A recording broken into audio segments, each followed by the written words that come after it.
Hey, this is Henry Rogers with the Daily Caller. We're at the 2020 Young Trailblazers event, and I'm here with RNC Chairwoman Ronna McDaniel. Ronna, thank you for joining us. Thanks for having me. What is tonight about? What can we expect from the speakers, from everybody here tonight?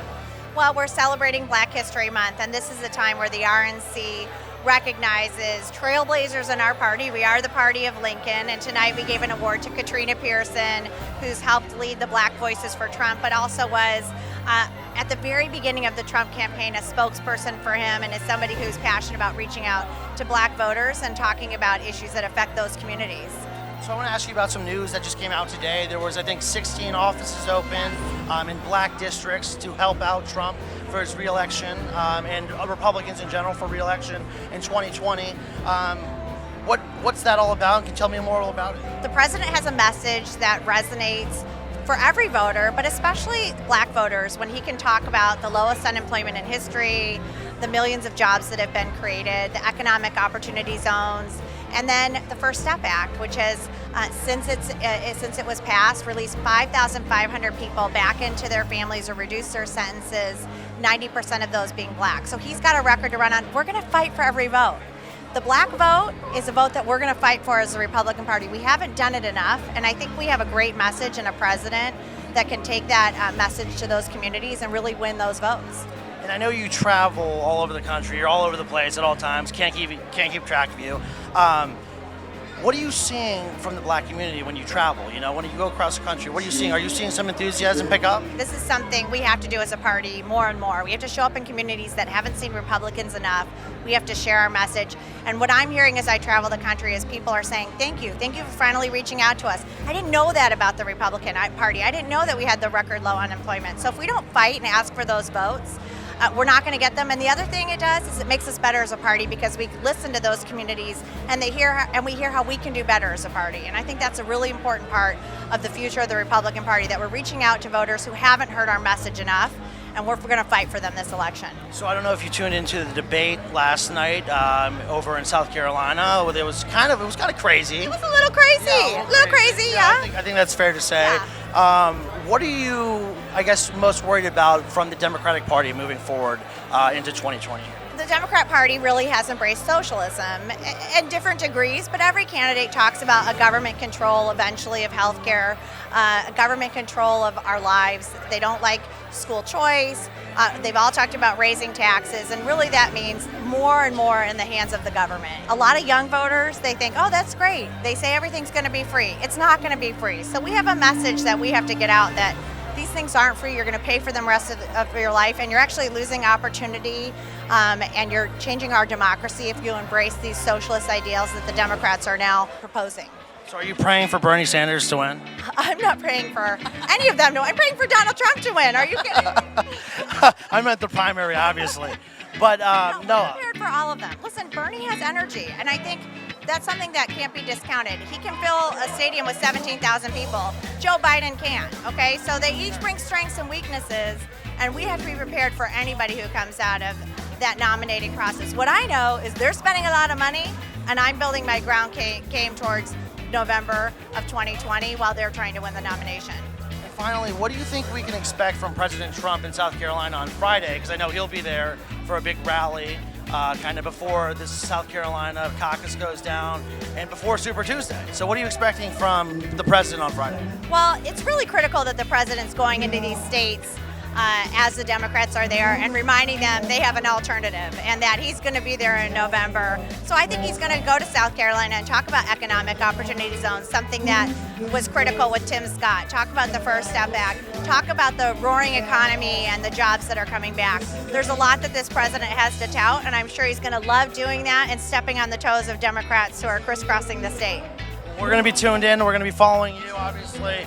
And thank you for all your good work. Thank you. Thanks for having me. We are with an RNC rising star, Whitley Yates. So we're with Quentin Jordan here at the 2020 RNC Trailblazers event. We're here with Corbin Johnson, another RNC rising star. So what are you doing here tonight? What brings you here, Quentin? So I'm here on behalf of the RNC's Rising Stars program, and as well as the Black Conservative Federation. I'm the chief of staff of that. I am the Director of Diversity for the Indiana Republican Party. and I've been nominated as a rising star with the RNC. So honestly, it's really just a blessing to have the support of a national party as well as the state party to help us achieve our goals of electing conservative leadership. I'm from Carteret County, North Carolina. My background in politics, I was a North Carolina House of Representatives page for Miss Representative Pat McElrath. Very nice, very nice. So what are you expecting from, tonight? Why are you here? How have you got here? I'm here, well, first off, from being a rising star and to just witness all this great gathering of African Americans and to support Trump. To be in a room filled with people of color who are all advocating for the same conservative values and who are celebrating each other in this current climate is hands down the most amazing things I've ever been through. The Rising Stars program is an amazing opportunity to get more involved in the party, to learn everything about what we have going on nationally, and to network with other like-minded individuals who are also young and inspired like myself. There are 16 new offices being opened in African American districts. What are your thoughts about that? I think that is awesome. I think that's amazing. I'm glad that Trump and his team have took the initiative to push this into our communities, because our people, they just need to be more aware of what's going on. So what does it mean to be a rising star? To be a Rising Star, it's an amazing opportunity, like I mentioned, just to get more involved in the party, to meet the party's leadership, to hear from people throughout the country on what they have going on in their states, how we can use some of their best practices and bring them back to where we are now, and just get more involved. So what are you seeing back home in Maryland? What are you seeing with the support with the Republicans or Trump supporters? Are you seeing a lot or a little? In my district, a little. We are the minority. Did you happen to watch the Democratic debate last night? Absolutely not. Okay. I did not watch the Democratic debate. You're probably lucky and better off not watching it, so I just thought I'd ask. I watched some of it. I didn't finish. What did you think? I mean, the candidates are trying their best. I'll leave it at that, Fair. I like to preserve my time and spend it on positive, productive things.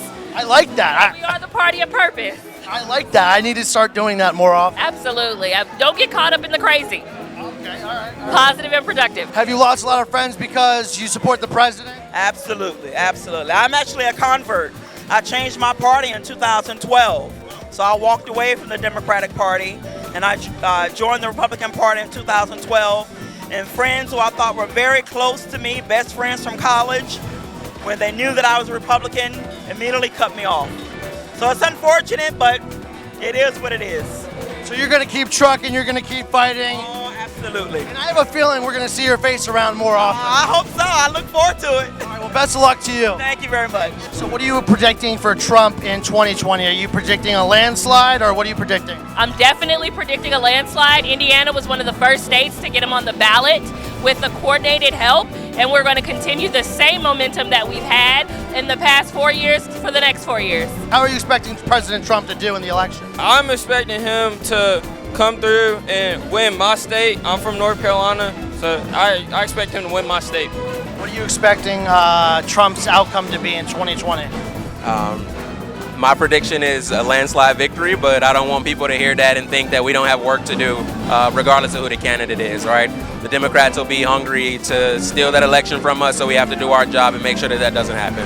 But I'm predicting a landslide. Keep up the fight, and we appreciate it, man. Definitely, thank you. Man. Appreciate it.